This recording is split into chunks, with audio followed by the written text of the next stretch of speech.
People who look for shaitan, they'll find him. There he is. Iblis, Khabis. Grab hold of him. And let's tear him apart. It's him. So they'll come to him and they'll say, Iblis, Mr. Big Man, the biggest of all big men, Mr. Big Man, you're the one who led all of us to Jahannam are going today because of you.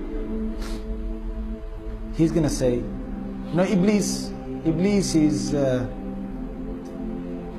crafty, but you're going to see how crafty is on the Day of Judgment. He's going to say this, إِنَّ اللَّهَ وَعَدَكُمْ وَعَدَ الْحَقِّ وَوَعَدْتُكُمْ فَأَخْلَفْتُكُمْ. Allah gave you a promise and I gave you a promise. Allah gave you the promise of the Quran and I gave you a promise of whispering into your minds and your hearts.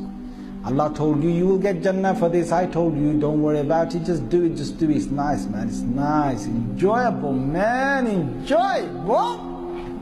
I said that to you. وَعَدْتُكُمْ فَأَخْلَفْتُكُمْ. I gave you a whisper in your hearts and I promised you, don't worry about it. You didn't listen to Allah, but you listened to me. فَلَا تَلُومُونِي وَلُومُوا أَنفُسَكُمْ. Who you gonna blame? You're gonna blame me for leading you to Jahannam, or was you led yourself? You had the choice to believe the Rahman or the Shaitan, and you chose the Shaitan over the Rahman. So don't come to me today telling me what I should do for you. مَا أَنَا بِمُصْرِخِكُمْ وَمَا أَنْتُمْ بِمُصْرِخِي.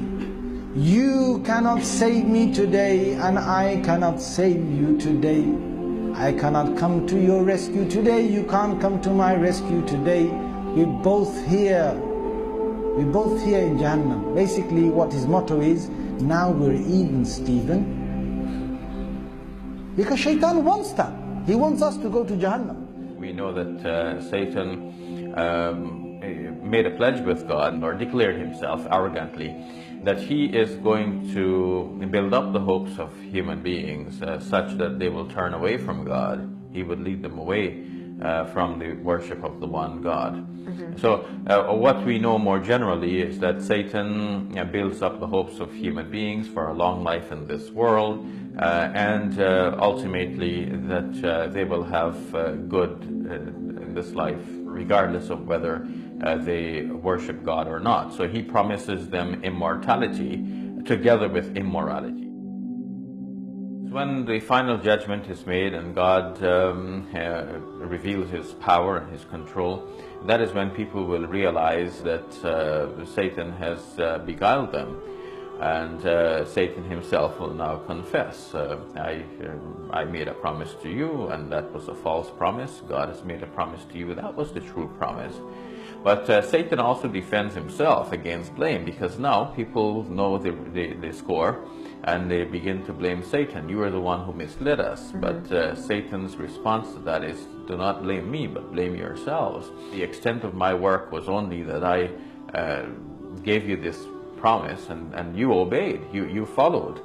So don't blame me, blame yourselves. And in the end, even if you were to blame Satan, Satan says, I am not able to respond to your cries, nor would you be able to respond to my cries. And certainly for the wrongdoers, there is a painful punishment.